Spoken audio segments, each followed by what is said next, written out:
So why don't we start at the very beginnings? Because I have no idea how you got involved with computers and the internet or security in Yeah. general. So Well, what was your first computer? when I was in our third grade, which I guess is like 8, 9 years old, somewhere in that neighborhood, we had a Texas Instruments in the classroom, Mhm. and it was actually moved between a bunch of classrooms. And I convinced my principal of the school to let me take the computer home for spring break so I could learn to program BASIC, and that was the beginnings of it. And then, But it's even, can we just hmm, take one step before that? Like, how did you decided that you want to learn basic? playing You with were the just, computer in um, the classroom. Like, we'd use it in the classroom once in a while, and it was just like, hey, this is kind of interesting. Can I use this? And he'd let me take it home, hook it up to the TV, and it was kind of off from there.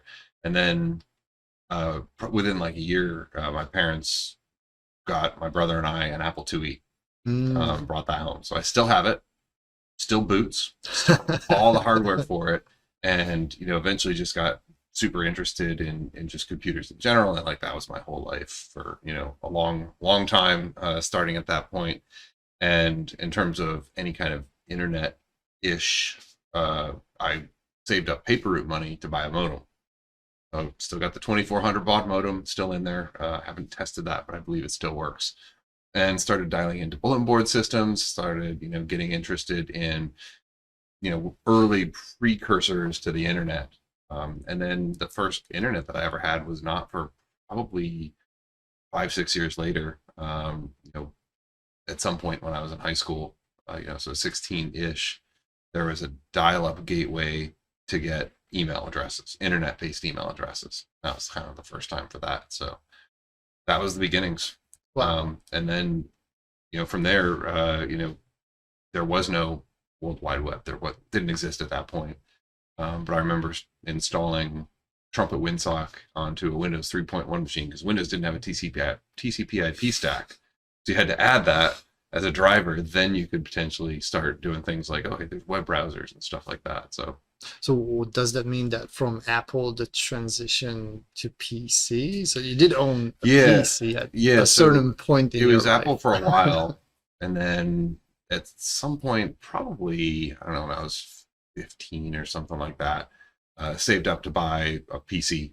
My friend's mom owned a computer store, so yeah, I got a decent deal on it, and that was the first PC. So starting to figure out operating systems and stuff way beyond just the single boot, um, the single boot floppy type situation, and then that was kind of the beginning of PC stuff for quite a while. This is still like high school-ish Yeah, high or school. yeah. Mhm. Yep. Yeah, so that was all the way through the end of high school. Was PC stuff, and then that kind of continued on as I left high school and went on from there.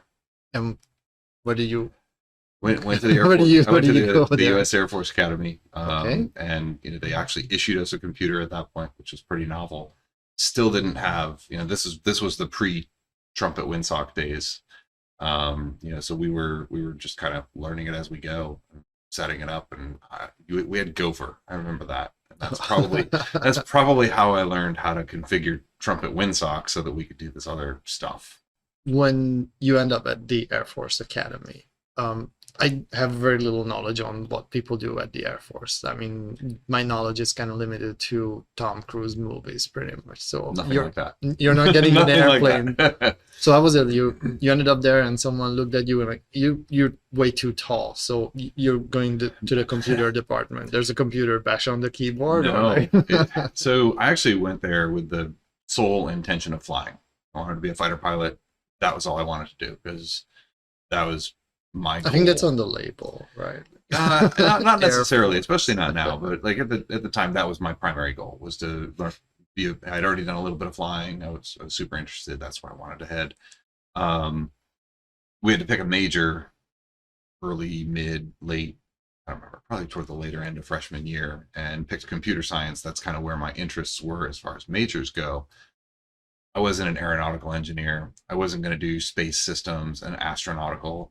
Wasn't going to go do pre med or any of that other stuff. Like this was really where it was at. And Still didn't really have any security flavor to it or anything like that. It was literally just very simple, basic coding and algorithms and data structures. Um, and so my goal was continue on computer science and then go fly. And then, well, at the Air Force Academy, once you start your junior year, you can't leave without paying them a whole lot of money or paying them time.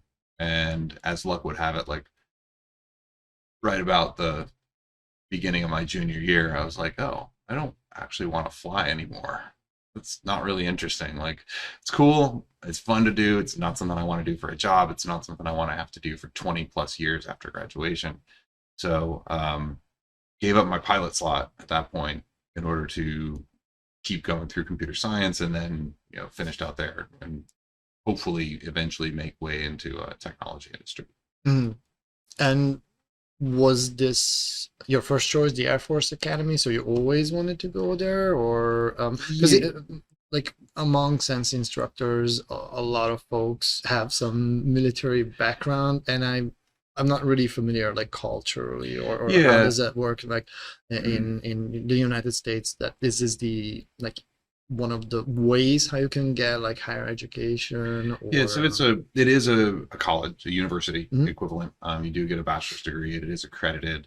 The way it works is you go in, you don't have to pay tuition. You actually get paid as a partial officer. It's a pittance. It starts out at $60 a month, or at least it did when I was there. But when you graduate, you get commissioned. So you get commissioned into the Air Force, and so you're doing your degree program, but you're doing all the military stuff at the same time, basically.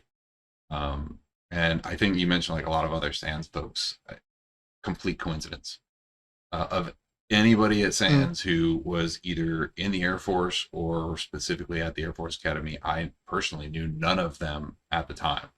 So definitely a coincidence there for me, but a couple of the other folks they knew each other back then. It might have been maybe just an obvious route for everyone, and they also ended up there. I don't know if it's obvious. I think it was kind of serendipitous. And I also think that, to the Air Force's credit, I think they were very forward-leaning in trying to figure out what we now know is cybersecurity was going to be.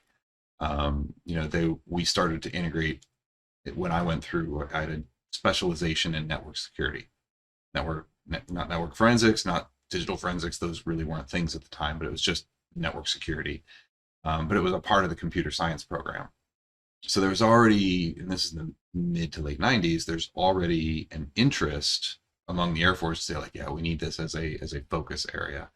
So I think that was largely just because the Air Force started building this culture of, yeah, cybersecurity is going to be a big thing. We should invest in it.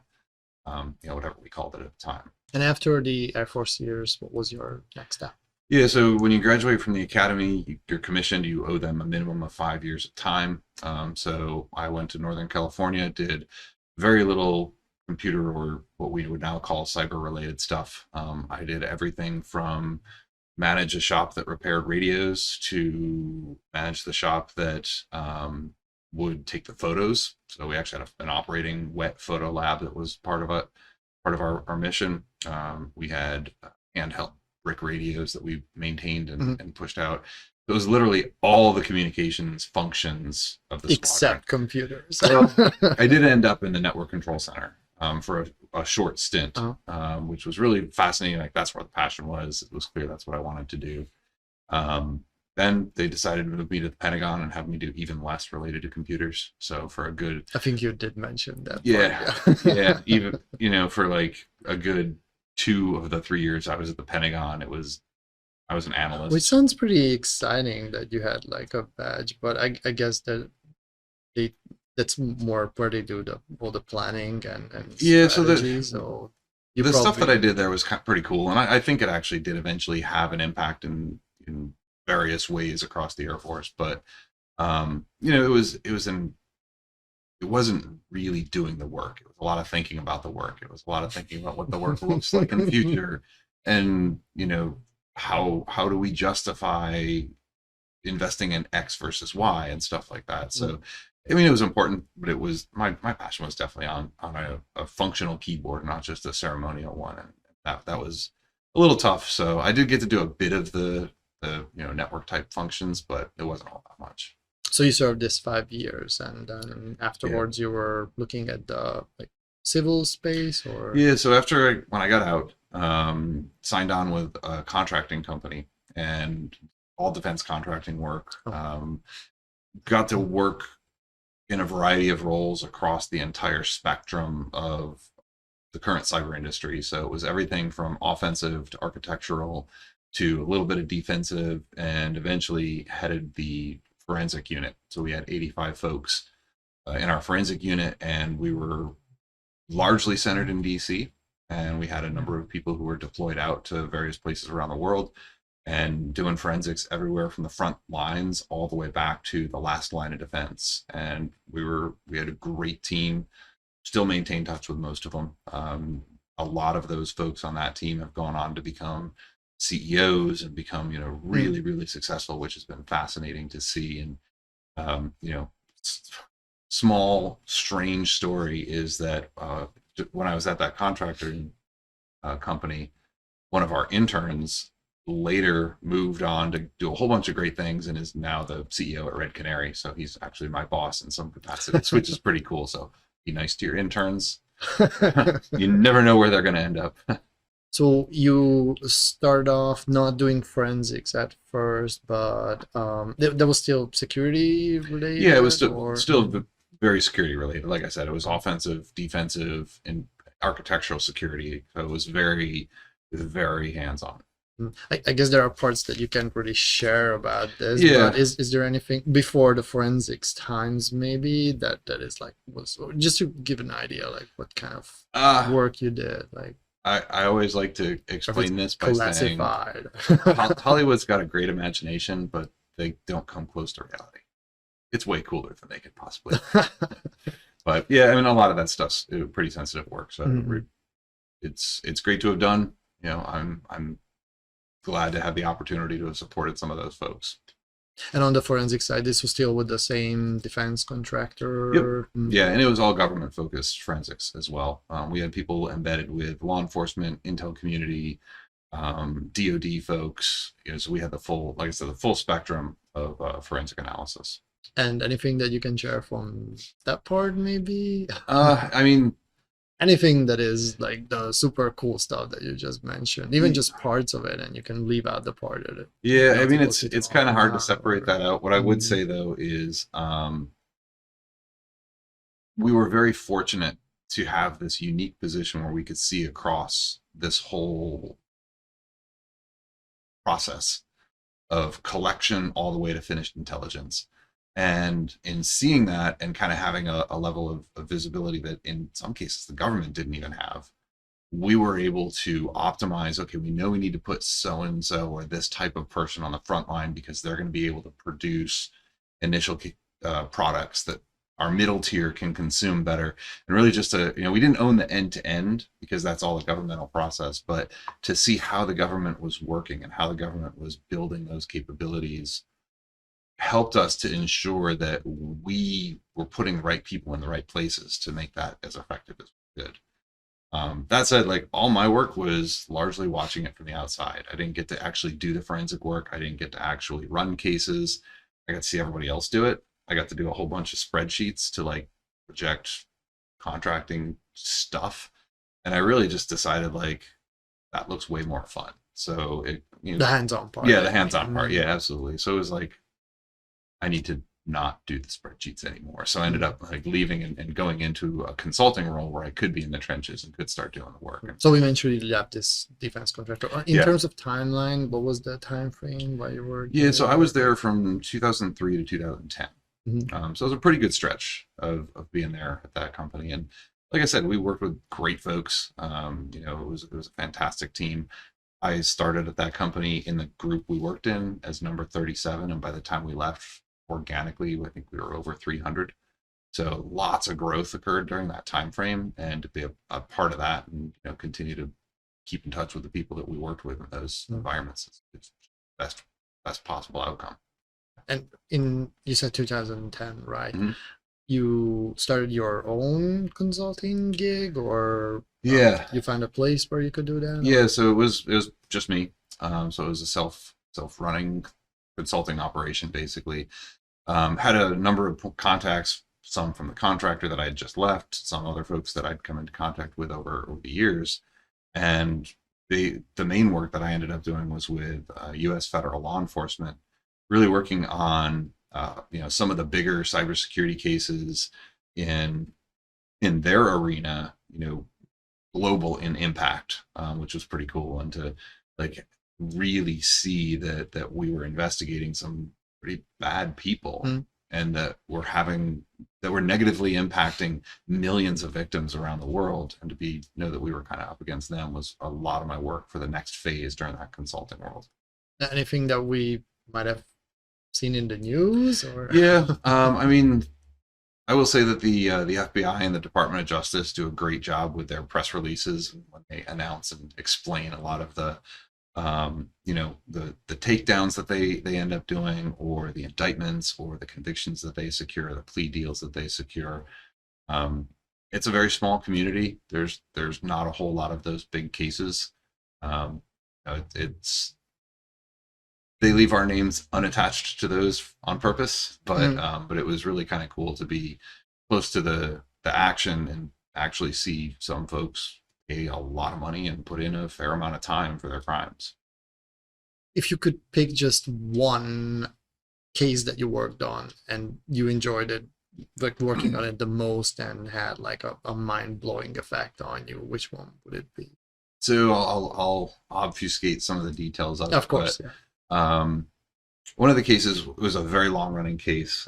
We had about 3 years dedicated effort. Then there was a lull. Then it came back for about a year. During those 3 years, though, the main uh, crescendo, I guess you'd say, of the investigation was when we had our U.S. case agents who were allowed to go over to a foreign country where they were actually serving warrants. Our case agents can't serve those warrants. The host nation has to, but our case agents were supporting that, and were it was all of our intelligence and all of our law enforcement research that went into proving that, yeah, these are the guys that we are after. So I'm sitting back in the U.S. on that nation's time zone. So it's very late at night. I'm, drinking lots of Red Bulls and trying to stay awake at the time. And actually on the phone and talking to our agents who are in the field, along with about, well, I'll just say more than 10 other countries of law enforcement who are serving simultaneous actions in their countries. This is a global infrastructure. And to have that many countries working in concert with each other, and one of my tasks during that process was remotely watching all of the infrastructure die, Mm. and to actually see, okay, this is gone. We had a big list of systems that were on our target list to have the various nations take down, and be able to say, okay, this is down, this is down, this is down, this went down but came back, this one good, okay, these haven't been touched yet, because we ended up taking the entire operation down within about a 24-hour period. Wow. Which was really, really cool. um, then we kind of started the hard work, which was, we have the network taken down. Now we've got to do the forensic analysis. So hundreds of hard drive images, all kinds of different disk memory network forensic skills were coming into play on a daily basis. And So it was a very, very complex case involving all yeah, the different disciplines, basically, of yeah, forensic. it was all the disciplines. Like Um, we had everything from reverse engineers to traditional forensic analysis. We didn't even call it threat intel back then, but that's exactly what it was. And we're kind of building that capability. It was in hindsight, like, just amazing. Like, it was a ton of fun at the time, and then you look back, you're like, holy crap, we did that. That was pretty cool. and your part was here, just to organize the takedown part, or you also took part on the analysis or identifying Yeah, the infra, or? identifying the infrastructure. Mm. That was a big part that I was involved in. I did a lot of disk-based analysis. A lot of hard drives and write blockers, because that's how our evidence was. So there was a lot of that going on. I probably generated a few thousand pages of reports that we would turn over to our client, the law enforcement agency, and those would then be used in the indictments, and those would be used in the grand juries and all the other legal proceedings. So there's a lot of work product. And Came out of how that. do you find a criminal organization like this big? Like it was at a certain point like so obvious and so annoying for different local law Um, enforcements that they decided that okay, we're gonna go after them, or how can we imagine this whole process? well, trying to think of how to answer this right. Um, put it this way: like you take a look at a lot of the big forensic firms' threat actor reports, whether it's it's Mandiant, now Google, or whether it's CrowdStrike, or whether it's Cyber Reason or whoever. Like they put out these dossiers of here's all about this group, this entity. Um, there's just certain activities that are going to put you on people's radar, Mhm. and large number of victims. That's one. Potentially massive infrastructure disruption. That's another one. Like there's these things that you as a criminal entity can do that are gonna get you noticed. Basically crossing a certain line where Yeah. so it was about that they became a bit too greedy or something like that, and then, or did it was something that there was there kind were of a couple of raising things eyebrows. there were a couple of things they did that kind of put them on the radar. Mhm. It was definitely it was not one characteristic. So this was the coolest one. What was the, I don't know, either the lamest or the one that was just like something that you couldn't imagine that can happen, or what you would consider the funniest one? I got to be extra careful. There were a couple situations where you'd go and you'd do a victim assistance, and you'd be like, you'd see these obvious things like, okay, well, one of our findings is you needed to fix this, whatever it might be, right? And they're like, oh yeah, we had somebody tell us we had to do that before. Well, why didn't you? We didn't really think it was that important. Like those were the really frustrating times when you, on one hand, you feel bad for the victim because like these are real people's lives and businesses and real money that's being lost in some certain cases here, but you got told how not to have this happen and you didn't, and it's very frustrating. So it's like you got to stop doing this to yourself, and I think those were the hardest ones from a um you know are you serious, this is your problem that you knew about that you just didn't fix, and a lot of times it wasn't even expensive stuff to fix. I think those were the hard ones. For example, what kind of things like This is going back so long, like change password 1 2 yeah, something, weak because password we still have controls, that one. or no password controls, or everybody runs as admin, or silly things like that. Like Good thing we fixed those. totally fixed it. Things like, why do your cashiers get to install whatever they want on your Windows point of sale terminal where you're also collecting credit cards? This is bad. Don't do that. So those were the kinds of situations that I think were the hardest ones. It's just like common sense not being very common. Mm. Well, that's more on the lessons learned part, but I was more thinking about cases that you were like surprising about the like, whole scenario, or surprised rather about the whole scenario, or was, I don't know, shocking to you. Not I don't think, I can't think of anything that would really fit that. That was like surprise. Like there'd be sometimes you'd go in and um yeah, I mean I wouldn't really necessarily, I can't really think of any that meet that. All right, like I was thinking like there's a takedown and people rushing into a house and they find the tiger there, just on a No, leash or something like no, that. no, nothing, None of that. nothing along those lines. I mean, it was all our, especially with the bigger takedown events, the ones that are overseas. Our agents are, Mm-mm. behind. They're not in the middle of it. There's a lot of reasons for that, but so a lot of times we get the story after the fact. Well, since you're a sense instructor now, at a certain point you got involved with teaching for sense. Yeah. How did that happen? Yeah, so Rob Lee, who was at the time the head of the DFIR curriculum, DFIR world, he's somebody that I had worked with in the past, both as a contractor as well as indirectly through some of the consulting work that I was doing. and he was like, "Hey, we need a network forensic class." And came to me and said, "This is kind of what we're looking for." This was 2011, Hmm. maybe early 2012. I can't remember. So quite some time ago. But he came and he's like, "Hey, here's what we're looking for. Is this something you're interested in? Would you like to teach?" And so I took a look at it. Seemed like it was worth the time to check out, and started to get involved there, and started to try and work toward getting certified for teaching. Mm.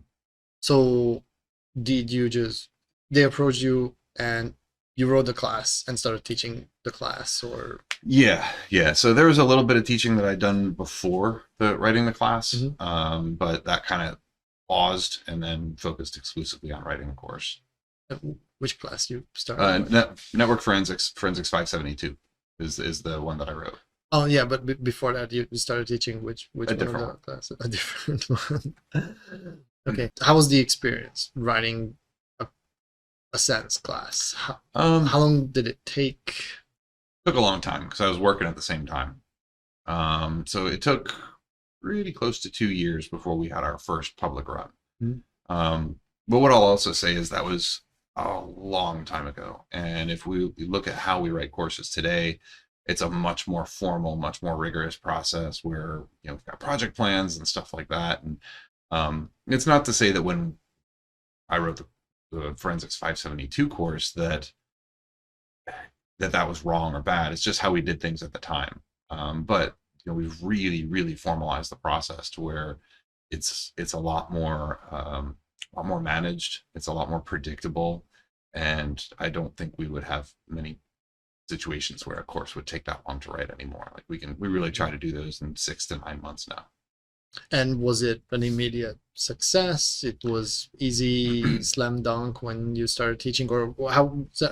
I, even today, I'm still not really sure how Yeah, this goes with not project, a class taking off, and how is it getting into people's attention? And, yeah, that's changed a lot as well. mm, So in the era when Forensics 572 launched, there's a lot of uncertainty. There's a lot of nerves, honestly, because you're like, man, I hope this thing's successful because this is what I'd invested so much time in. And it was met very favorably at first, and continued to be, but it grew. Like at first, any new course launch, like people aren't really sure.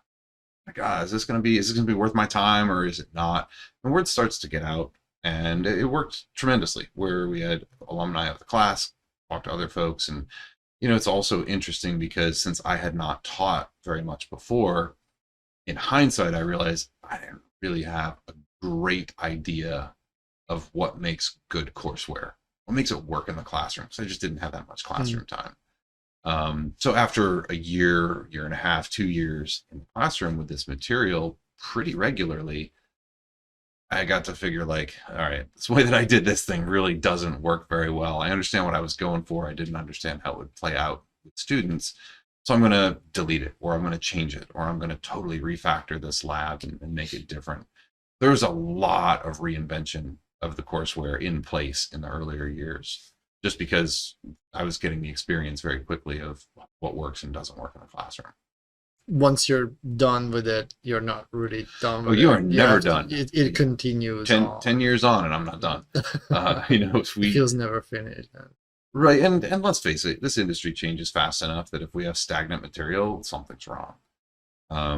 So we need to continue to innovate and continue to evolve. And some material is more durable than others. Some of it doesn't. Not that it doesn't change. It's just that like when you're teaching, here's how public key cryptography works. Like that doesn't change a whole lot in a short amount of time.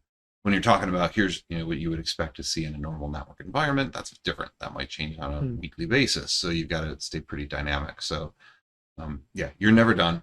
Our authors have to turn in at least one update per year. So there's a lot of work that goes into keeping a course current.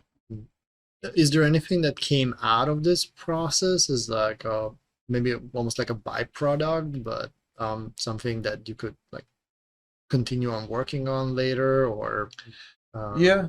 For Forensics 572 in particular, I would say the biggest takeaway that kind of fits that description is one of the virtual machines that we use in class, the Soft Elk VM. Mhm. Going back to the earliest version of the course that ever launched, we had a Logstash lab before Logstash was a part of Elastic.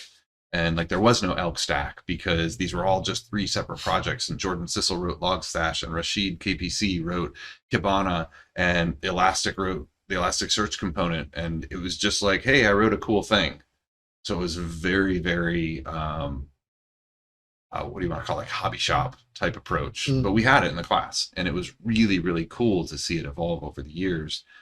And then at some point, and honestly, I don't remember when it was, because I know that would be the next question is when. But at some point, we realized, all right, we got to come up with a more formal way of packaging up this complex set of software in order to deliver it to students. And that's what became Soft Elk. We wanted to make an appliance that you could use to feed in network evidence, log evidence, and then it does the analysis and provides some kind of an exploration visualization opportunity for you to look at. So that was a great byproduct, and that's something that I maintain as a public resource. So we release it to anybody that wants to download that. It's maintained in my public GitHub, and then we have custom versions that we use in a variety of different SANS classes. Do you have any stats on like how many downloads you have on it, or do you get like regular, I don't know, pull requests for it? Anyone else is helping him with the Yeah. development So maybe? to the first question, I estimate somewhere around 15,000. That's just extrapolating Mhm. the last couple times that I looked. I haven't looked in a while, but around 15,000 downloads, give or take. I know that doesn't translate to active use, but we don't do any invasive metric tracking or Mm. anything like that. So I think downloads is a pretty fair assessment of the fact that, yeah, a lot of people are using it, which is really a blast to recognize. And right now I'm still the main contributor, but it's in many ways become more of an integration role because we'll have, for example, Forensics 509, the authors there said, here are some cloud-based log files. Here are the pieces that I want from them. Can you help me write a parser? Like, okay, yeah, cool. I understand the infrastructure that's involved in the Soft Elk platform. Let's write the pipeline. Let's do this, that, and the other. Let's configure it all for you. Now you're good to go. And to be able to bring their requirements on board and then build it into the public release as well as the classroom specific release is really kind of fun too. Yeah, that sounds really cool with that amount of interest from the community side. Um, so you're teaching for Sense. You mentioned Red Canary as Mm-hmm. well. So you're working for Red Yeah, I Canary? still support Red Mhm. Canary. I've been there since the very beginning, and it's been a fascinating growth curve. I was employee number 5. They're now 500, give or take. So that's been huge, huge growth, and I get to support the community team there, which is really a natural fit for a lot of what I do for SANS, because part of my role is kind of helping to make sure Red Canary's team is speaking at the cool conferences and providing our best possible message. And, we also have a couple other missions of creating and supporting the Atomic Red Team framework.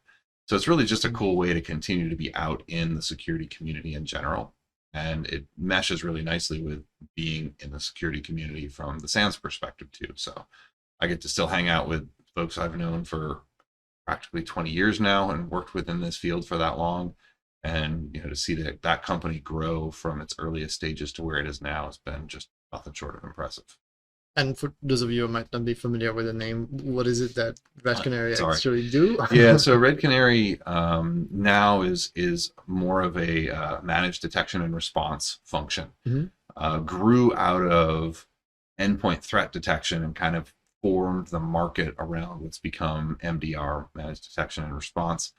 We'll take telemetry from customers, focus that together into our own engine, and our engine will then take a combination of automated processes, enrichments, kind of like signatures and such, which we call detectors, and human review, and then provide our customers with timely detections of here's behavior that's consistent with a certain type of malicious activity. It's pretty widely varied in terms of sometimes it's very simple detection, sometimes they're very complex, but the fact that we've got the match between automated and human, I think really makes it a very, very compelling story because we're aiming to, remove the scourge of false positives, but at the same time provide high speed, timely detections, which is kind of sometimes at odds with rich and detailed and low false positive detections. And you also mentioned the atomic red team. So how's that Yeah, that's been a fun one.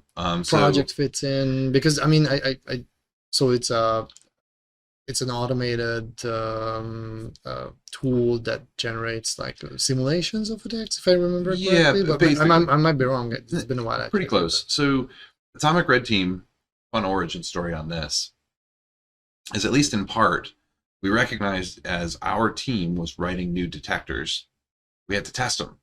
We had to make sure they worked. And you can't always run live malware in an environment in order to say, do my detectors work? So we started building these atomics, and they're framed out around the MITRE ATT&CK framework. So we actually have, I want to test this technique. And we have an atomic for that technique, which means, okay, run this PowerShell command. It's not actually malicious, but it does trigger the detections that would normally detect. It's like actually performing a privilege escalation. It's just not doing it with malware.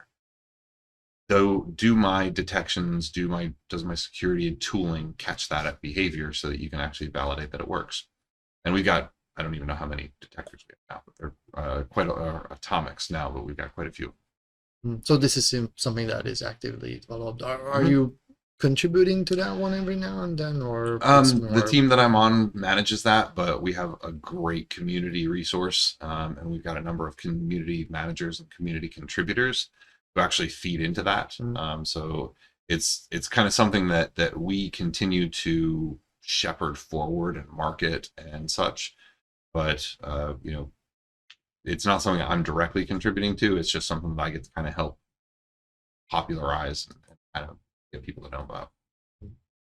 So you're working there full time and then also teach for Sense, or? No, it's a very the support that I provide for Red Canary is as what's the right word here? It's less than full time. Do you have Mental any state. free time left? What do you do in the teeny tiny little free time that you might have then? There's not as much as there probably should be for obvious reasons. Because you have some really cool gadgets and devices that you like to like typically stand on. I think like your one Yeah. wheel. But I saw the what's the name of that board that is like Uh, basically the one wheel but on water. yeah, the Radin. Yeah, I got a bunch of weird hobbies, I guess. I don't get to do them as much as I want to. Yeah, I've always been I've been snowboarding since '89, and where I live, there's not a whole lot of snow. It's not super close, so um, as soon as I saw this thing called a one wheel, which is an electronic one wheeled skateboard, basically, I was like, that is me. So definitely, I try to ride those as much as I can, but it's basically just a something we can take out on the trails or take into town. I try to use it instead of a bike. But that's a fun one. And then I got uh, I got marketed, I guess is the way it worked. But they marketed me with a jetboard, which is a surfboard, electric surfboard with a jet ski engine in the bottom, which is kind of like a one wheel for water. But Yeah, yeah. On yep, the Instagram videos, I kind of figured like, yeah, it's just the same thing that you usually yep, ride on, yeah, but on the yeah. They water. got me. I'll admit they got me. But those things are both a blast. I love them. Mm. I fortunately live fairly close to the beach, so we can get out, now and again when the weather's nice, to get out on the water. So I do that. Is there anything that is public and you're working on or doing right now that you're excited about? And We've got another major revision coming to Soft Elk very soon. We are moving to the latest versions of all of the Elastic Stack components. That'll be version 8.6 for anybody who might be keeping track. So that's getting ready to come out right now and has recently integrated in a whole bunch of parsers for the Cloud Forensics course, Forensics 509, a couple of other ones that have been built in. I was actually just 20 minutes ago, working through a pull request that's going to parse Kubernetes logs. We're going to have a bunch of other ones that we're going to try to integrate as well. So that's kind of been one of the big pushes. And then we're also in the middle right now of rerunning a large scale compromise that's going to support Forensics 572.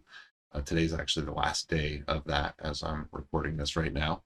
So we've been engaged in this attack for close to a year, and the attack itself has been going on for a series of weeks.